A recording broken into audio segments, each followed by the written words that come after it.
After can filling, there are some precautions during filling the cans.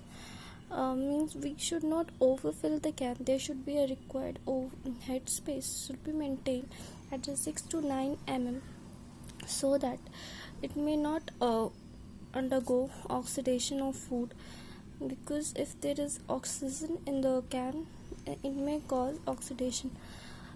Problems of overfilling means if the head space is less, means overfilling happens, then economic loss, there is loss of vacuum, and there is less shelf life. The shelf life of the food can also be less. There is problems during seaming. Permanent distortion of end at the end of retorting can happen.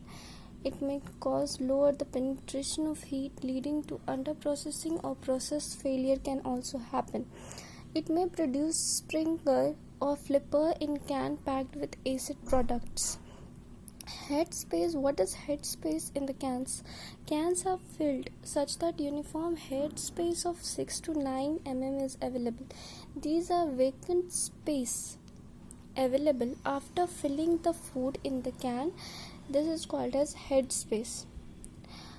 Gross head space is the distance between point of seam and the level of food inside the can is called as gross head space, and net head space is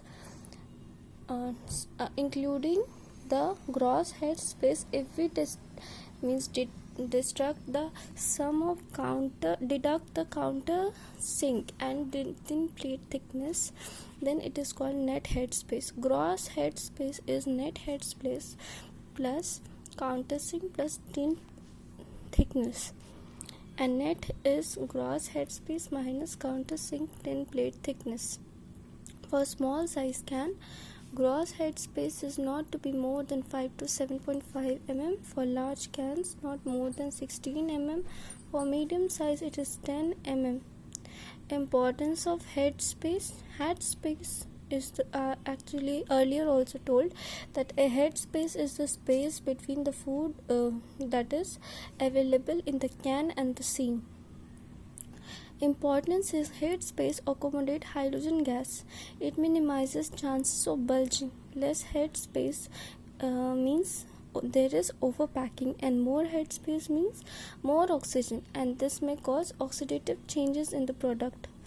Then after the process we have earlier done, that is can filling, after we have done that is during canning process we done dressing, then can filling, after blanching process, then we will do clinching.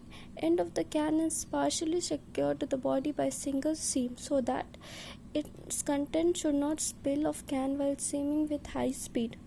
Exhausting is process of removal of air and other gases.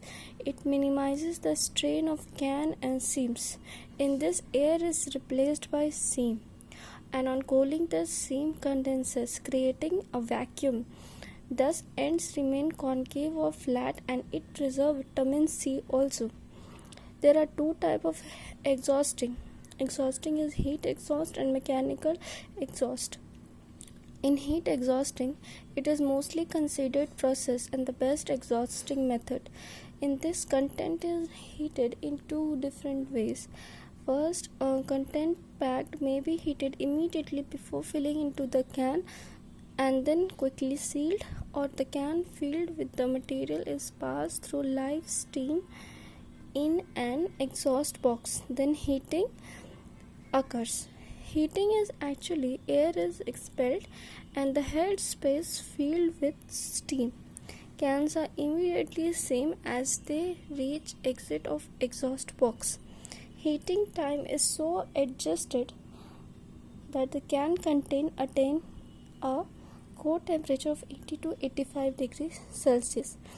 Then is mechanical exhaust, where a vacuum machine is used for the exhausting, and the cold material is filled in the can and is subjected to vacuum during the seaming operation. This is mostly employed method.